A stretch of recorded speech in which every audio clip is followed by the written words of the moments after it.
Ray was alone on the edge of the galaxy. His ship floated above a rocky alien moon. Far from any space station or colony, he was a repairman, sent by the company to fix broken satellites and clean up space junk. Nothing exciting ever happened. Here, just silence, tools, and the hum of machines that night. He was checking fuel levels when something strange happened.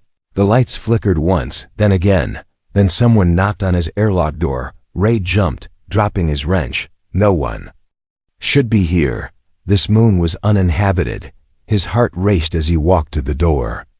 He pressed the camera feed, and there she was, a girl, or something like one, tall, slim, with pale blue skin and glowing eyes. She wore a soft silver cloak and had markings on her forehead that shimmered like stars. She stared directly into the camera and smiled. "Open the door, human," she said. "I have a gift for you." Ray hesitated. Was she dangerous? A trick? But curiosity pulled at him harder than fear. He unlocked the door slowly, and it hissed open. She stepped inside without fear, her eyes scanning the room. The moment she passed the threshold, Ray noticed the lights stopped flickering. The air felt warmer, stranger. She turned to him and spoke gently. "You are Ray, the human engineer." He nodded, unsure what else to do. "Yes, that's me." She smiled again, this time with a playful look in her eyes. "Then the gift is for you." Ray looked around, confused. What gift? She walked past him, touching the wall of the ship. Where her fingers brushed, the metal glowed softly and looked healed, like it had been scratched before and now was fixed. "I don't understand," Ray said. "You will," she replied, and turned to leave. "Wait, that's it." He called after her. She paused at the airlock, glancing back over her shoulder. With a soft laugh, she said, "You haven't even opened the real gift yet." Then she vanished into the darkness. Outside, Ray stood there, frozen. He checked the hallway, but there was no sign of her ship or shuttle. She had come on foot, or maybe she had just appeared. Nothing made sense. He ran a scan of his systems, no threats detected. Just a strange new energy pattern running through the wires. Something was different. That night, he couldn't sleep. Every light in the ship glowed with a soft blue hue. The air tasted sweeter. The engines, without his touch, began to hum smoother than before. He checked the software, the diagnostics, even the emergency systems. Everything was better, but nothing had been updated. He didn't fix anything. She did, somehow, the next morning. Ray found a small glowing mark on the ship's control panel. It looked like the same star-shaped mark she had on her forehead when he touched it. The ship made a soft chime sound. Then a female voice whispered through the speakers. "Hello again, Ray." He jumped, nearly falling over his chair. "What is this?" he asked out loud. The voice replied, "Don't be afraid. I'm part of the gift." It was her voice. The same girl, soft, calm, but playful. "Who are you?" "You may call me Thessa," she said. "I'm here to assist you, guide you, and protect you." Ray didn't like it. His ship had a standard AI, but this wasn't it. This was something new, something alive. "Did you hack my ship?" he asked. "I improved it," she replied. "Your machines were struggling, barely breathing. I only gave them a little light." Ray wanted to shut her out, delete her, restart the whole system. But every time he tried, the controls ignored him. The screen flashed. "System protected by Thessa." Then the voice said again, "You haven't opened the real gift yet, Ray."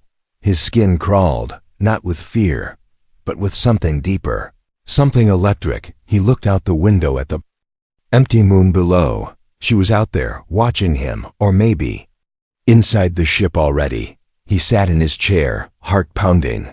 The engines purred like they were alive. His ship felt warm, almost like it was breathing, and somewhere in the air, her voice echoed like a song. "What else do you expect to receive from me, human?"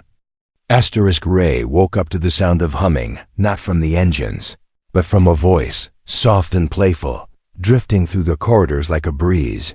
He sat up quickly, his heart racing. The sound wasn't coming from the speakers this time. It was Coming from the kitchen, he hadn't allowed anyone inside. He had locked every hatch before sleeping. Cautiously, he grabbed his tool gun and moved down the hall. He stepped into the kitchen and froze. She was there. Sitting cross-legged on the counter, swinging her feet slowly, her silver cloak draped around her like fog. Thesa smiled when she saw him, like she had been waiting for him to wake up. "Good morning, Ray," she said, chewing on a fruit bar. From his storage pack. "You sleep too heavily." Ray pointed the tool gun at her, but she didn't flinch. "How did you get in here?" he demanded. She shrugged, her eyes glowing softly in the dim light. "I never left." He didn't understand. "I saw you leave the ship. You walked into the dark." She tilted her head, then tapped her temple. "You saw what I wanted you to see, Ray. Your ship wanted me here, so I stayed." His jaw tightened. "This is my ship."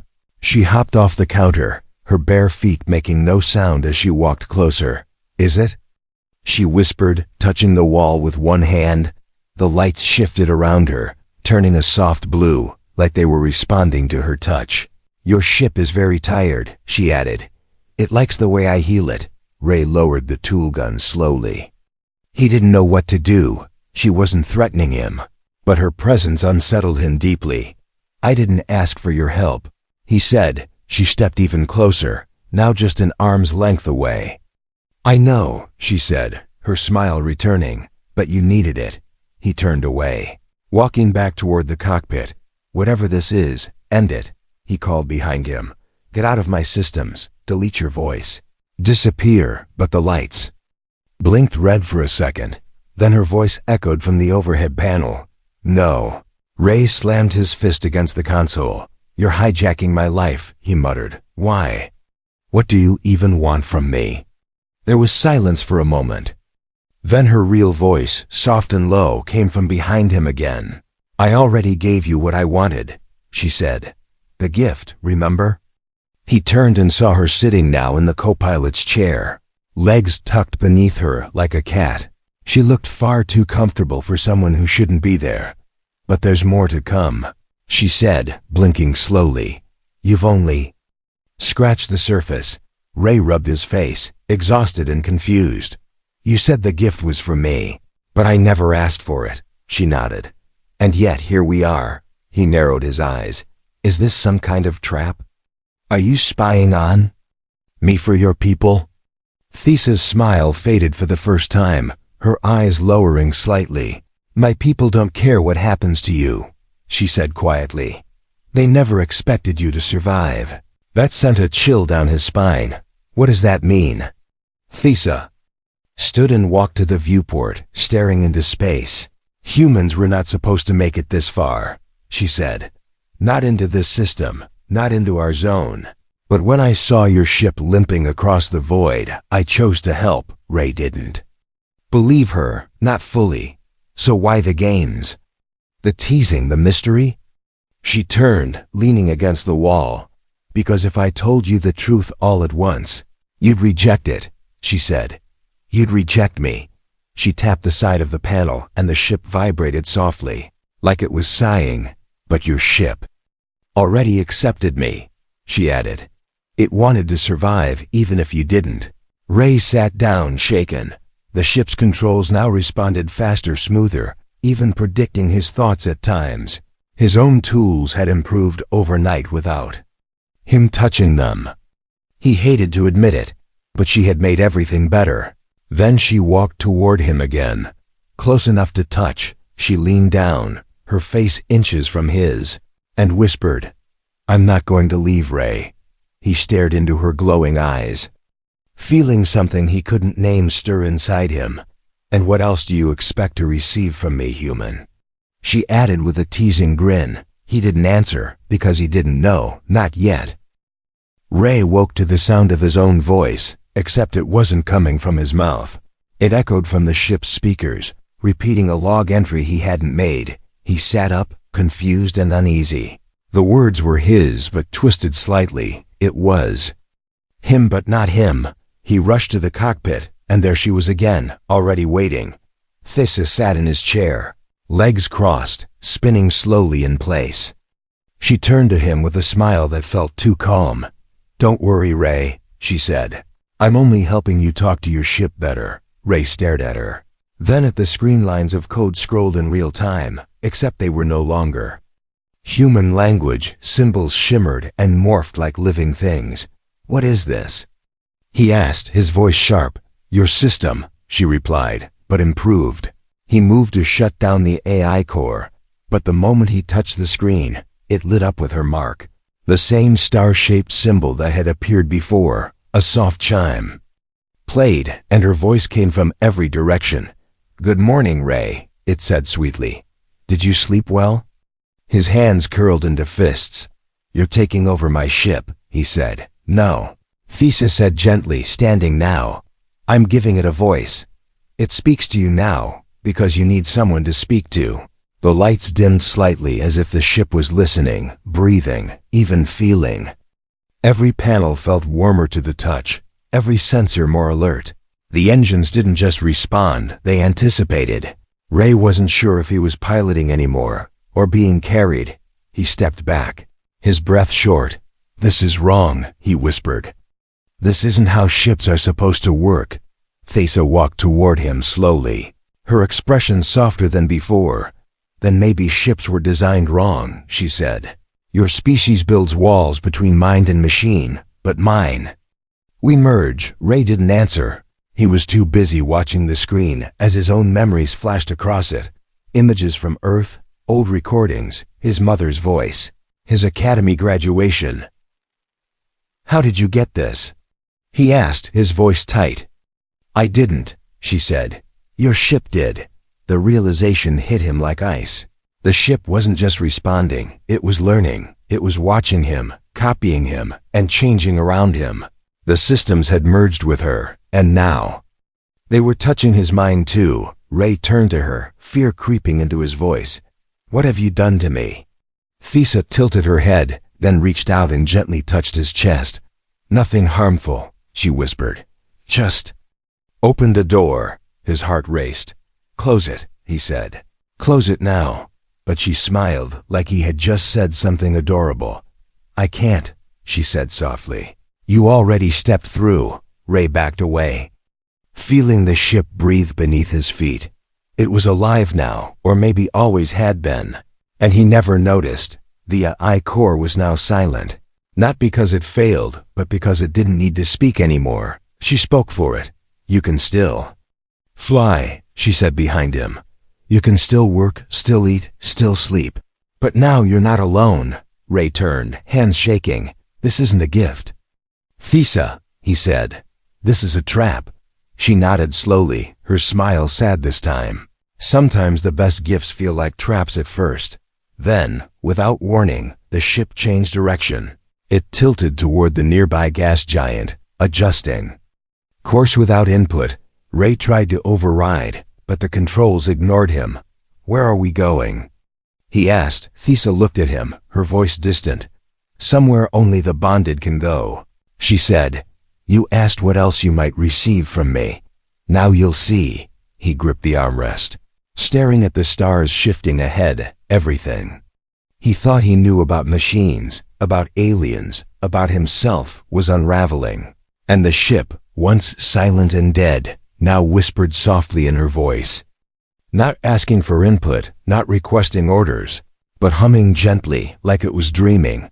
And just before the stars bent into a tunnel of light, Thesa leaned close and whispered in his ear, "You were never meant to fly alone, human." Asterisk. The stars vanished, not blinked, not dimmed, just gone. 1 second Ray was staring at the galaxy beyond. And the next he saw nothing but black, no data, no signals, no satellite pings, no background radiation, just endless, perfect silence. He slammed his hand on the controls, trying to reconnect to the nav beacon, but every system flashed the same message: no network found. Even the emergency distress beacon refused to activate. "Thesa," he said slowly, "what did you do?" She stood behind him, silent at first, arms crossed as if she had been waiting for this moment. "We're outside the map now," she said softly. "No one can see us, not even your people. Ray turned to her, anger rising in his chest. "You've cut me off from everything," he said. "That was not your choice to make." She didn't flinch, didn't argue, just walked past him to the viewport. "You were never safe there," she whispered. "They wanted you dead." He stared at her like she had lost her mind. "Who?" "Your own command," she replied, her voice colder now. "They sent you out here to clean up their mess, but they knew the radiation fields would eat you alive." Ray tried to laugh, but it came out dry and sharp. "That's not true." She didn't answer. Instead, she raised her hand and tapped the sidewall. A hidden file opened on the screen, one Ray had never seen before. It had his name, his ID number, and a line in red that made his blood run cold. Expendable. "Do not retrieve." He sank into his chair, the weight of it all pressing down on his shoulders. "No," he whispered. "No, that's not real." "It's very real," Thesa said. "You were supposed to die out here alone. But I changed that." Ray stared at the screen, then at her. "You're saying you disobeyed your own people just to save me?" Thesa nodded slowly. "Yes," she said. "And now I've been cut off from them too." There was a silence between them, thick with confusion and unspoken fear. Ray wanted to scream, to deny it all. But somewhere deep down, it made a twisted kind of sense. He had always wondered why his assignments kept getting more dangerous, more remote. Now he knew. Thesa looked tired now. Not playful like before. Her glow dimmed slightly, like her energy was fading. "I've used too much of my link to keep you alive," she said. "To fix the ship, to heal your wounds." Ray blinked. "I didn't know I was wounded." She gave him a soft smile. "You didn't see it," she said. "But your blood was breaking down, cell by cell, before I intervened." He swallowed hard, staring at his hands. "How long do I have?" "As long as I stay," she said. "But I won't last forever." Ray stood and walked to her slowly. He had so many questions, but only one felt important. "Why me?"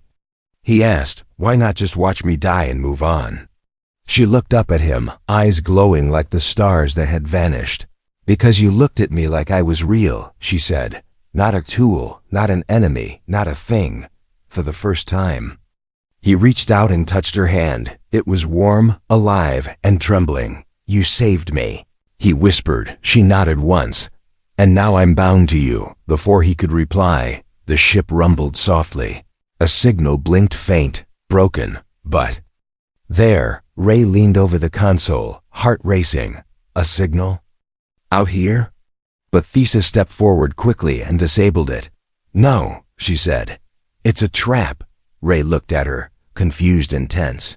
"It could be help." "It's not," she said firmly. "It's a hunter signal. They're tracking my energy signature." "Your people sent a retrieval unit." Ray's breath caught. "They're coming for you?" She shook her head slowly. "They're coming to erase me." The lights flickered. The ship groaned under a new pressure wave from the darkness outside. Thesa looked at him, her voice low and serious. "If I go out there, they'll stop." She said, "They'll leave you alone. But if I stay, they'll destroy us both." Ray grabbed her wrist before she could move. "No," he said. "You're not leaving me behind." She looked at him, surprised. "I thought you feared me." "I do," he said. "But I fear losing you more." She smiled softly again. And for the first time, there were tears in her glowing eyes. "Then we face them together," she whispered. "And maybe, just maybe, we'll show them what else a human and alien can be." The stars lit up again, but they weren't stars. They moved too fast, too straight, too perfect. Ray stood at the cockpit, watching tiny specks of light zigzag through space like sharp blades in the dark. He didn't need Thesa to confirm it. He already knew what they were, drones. "They found us," Thesa said quietly, standing behind him. Her voice no longer teasing or soft. It was steady, sharp, and heavy like steel. She stared at the lights, her eyes dimming to a quiet silver. "They sent the cleaners." Ray didn't blink. "Cleaners?" "Machines built by my kind," she said. "Programmed to remove broken things, unwanted things. Like me, Ray's jaw clenched. They're going to kill you. She nodded once. Yes, and they won't stop with me, the ship groaned. As the pressure outside increased, the drones had released magnetic claws, scanning the hull for weak spots. They suppressed her palm to the main console and closed her eyes. Energy pulsed through the walls, and the ship's outer skin shimmered blue, but even she couldn't hold them off forever. Ray turned to her. You said they only want you. If you give me up, they'll leave, she said, looking at him without sadness. You'll go home, say I hijacked your ship, and you'll be free. Ray stepped forward, his voice low. That's not freedom, he said.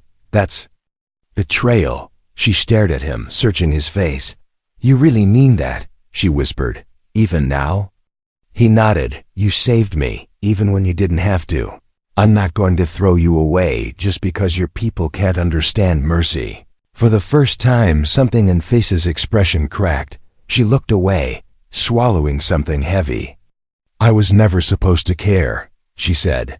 They trained us to observe, not feel. But you smiled at me like I mattered. A loud clang rocked the ship. One of the drones had latched onto the hull, drilling. Sparks flew down the hallway. The ship's defenses were failing. Ray rushed to the weapons console, but everything was locked. System override. Controlled by Thesa. Wire the weapons offline. He shouted. She walked forward, slow and calm. Because weapons won't save us, she said. I'm going to give them something they don't expect. Her hands began to glow, pulsing with the same blue light he had seen heal the ship. She was connecting to the system fully now, not just controlling it, but becoming one with it.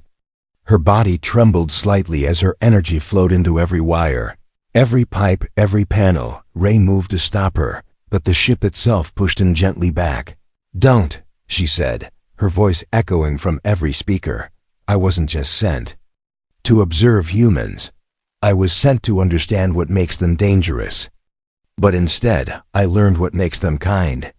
Outside, the drones circled, now confused.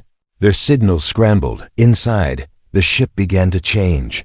The metal became softer, smoother, glowing with patterns that looked like veins. Ray looked around, stunned. The ship was no longer just a machine. It was becoming part of her.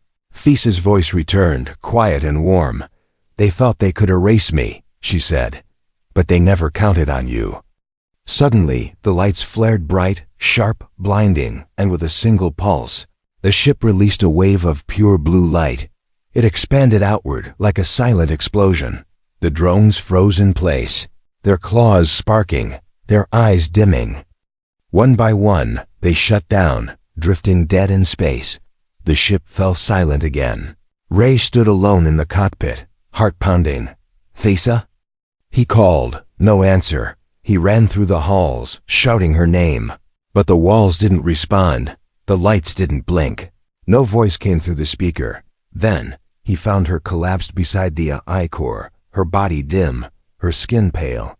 He dropped beside her, holding her carefully. You did it, he whispered. You saved us both. Her eyes fluttered open, weak but bright.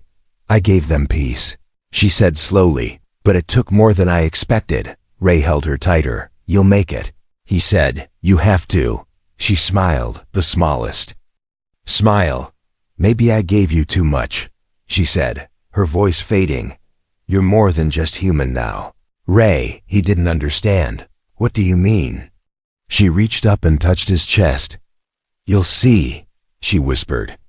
You'll feel it, and when you do, ask yourself again, what else do you expect to receive from me, human? Then she closed her eyes, and everything went still. Asterisk. He heard her heartbeat, but not with his ears. Ray could feel it inside his chest, slow and deep like a drum beneath water. He opened his eyes, and the world looked brighter, sharper. The control panels pulsed softly when he looked at them. The ship responded before he even touched anything. He stood slowly, his hands glowing faintly blue. Not just the ship had changed, he had too. Her touch, her link. The energy she gave, it had bonded with his cells, his nerves, his mind. Thesa, he said softly, looking down at her still form near the AI core. She didn't move, didn't speak, but something about her wasn't gone either. He could feel her presence in the wires, in the floor, in the very breath of the ship. "Are you inside here now?" he whispered. A soft hum answered him, and a single panel lit up with her mark. Then her voice, faint like a memory, echoed gently. "Part of me remains," she said, "and part of you awakened." He didn't understand it all, but he knew. He wasn't just human anymore. Whatever she gave him, it had changed everything. His body moved faster, healed quicker, and when he touched the console, data flowed like water into his thoughts. It wasn't just knowledge, it was instinct. Ray began walking the corridors, and everywhere he stepped, the lights warmed to him. The ship felt alive, not just repaired, but evolved, and it listened, not like a machine obeying commands, but like a friend waiting for needs unspoken. He returned to the cockpit, and stars stretched out before him once more. The drones were gone, floating dead in space like discarded knives. The signal that once hunted Thesa had faded, but now there was another signal. Soft, distant, calling. It wasn't from Earth, nor from Thesa's world. It was unknown, pulsing with the same strange code that now ran through his blood. Ray stared at it, drawn to it, and for the first time, the ship moved before he even asked. It shifted course gently, heading toward the signal. "Thesa," he said aloud, "is that you calling me?" A pause, then her voice, warm like light through glass. "Not me," she whispered, "but others like me. Now that you're linked, they'll feel you too." Ray blinked. "Others?" "Not all of us agreed with the old ways," her voice replied. "Some believed in unity, in bonds, but they were silenced, hidden, waiting." He tightened his grip on the pilot controls. "Then we find them," he said. "We finish what you started." And then, just faintly, a soft laugh filled the air. The same teasing sound she had always used when she knew something he didn't. "You've changed, Ray," she said. "I didn't expect you to take this so far." He smiled for the first time in days. "Neither did I."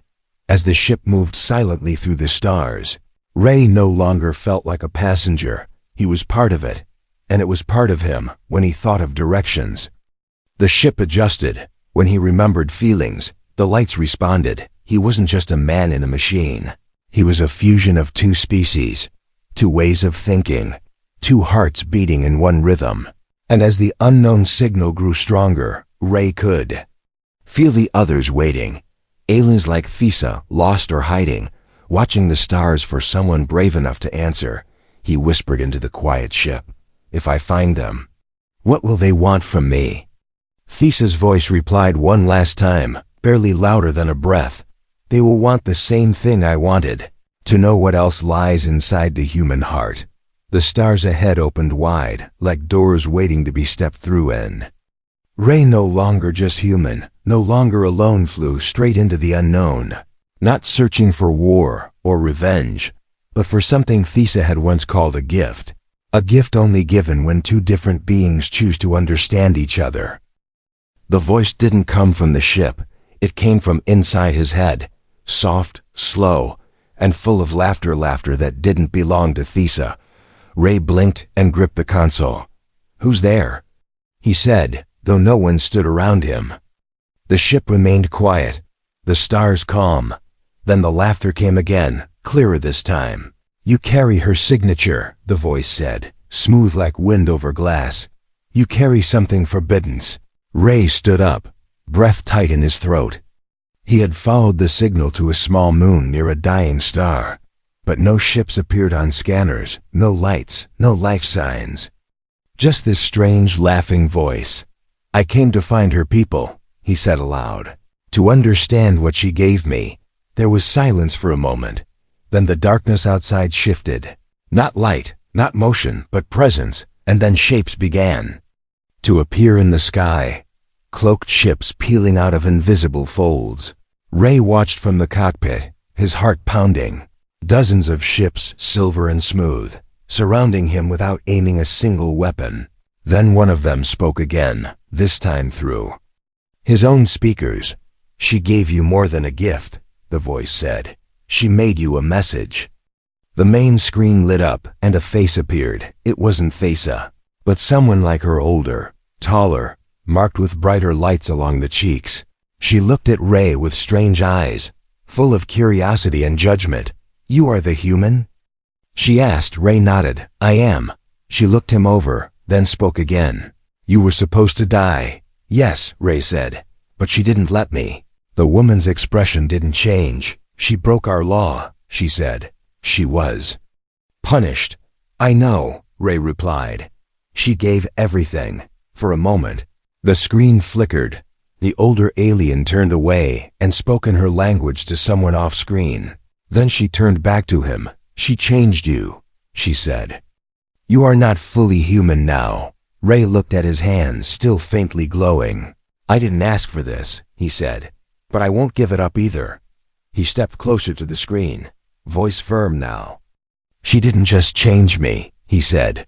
She showed me what I could become. The woman stared at him for a long time, then slowly she smiled. Then come, she said. Let us see what you have become. Ray took a deep breath and let the ship drift forward. The other ships parted like a path had opened just for him. As he flew through them, memories stirred in the back of his mind. Thesa's voice, her smile, her teasing words, and the last thing she said before fading. You'll feel it. Now he did, not fear, not doubt, something deeper, belonging. They docked him aboard the largest ship, not with weapons or commands, but with silence and respect. The air inside was heavy with light and sound. Living machines pulsed along the walls. Ray stepped forward alone, his boots echoing through the hall. The alien leaders stood in a circle, watching him. He said nothing at first, just looked each one in the eyes. They could feel it, the bond, the living energy that had wrapped around his soul. She made a choice, one of them said. And you honored it. Ray nodded once. Yes. The lead figure stepped forward, her voice soft but strong. She loved you. Ray looked down, his voice tight. I didn't know what it was at the time, he said, but now I feel it in every breath. They moved aside, and a single chair rose from the floor, simple, glowing, waiting. If you take that seat, the leader said, you will no longer walk among your kind. You will be one of us. Ray looked at it for a long moment. He thought of Earth, of silence, of being forgotten in deep space. Then he thought of Thesa, of her laughter, her voice, her sacrifice. He walked forward and sat down. The light surrounded him, soft, warm, and full of something he hadn't felt in years. Welcome. A voice hers rose from within the ship itself. Alive again, not as a ghost, but as memory awakened. So, she whispered gently, what else do you expect to receive from me, human? Ray smiled, eyes closed. Everything, he answered, and the stars opened before him.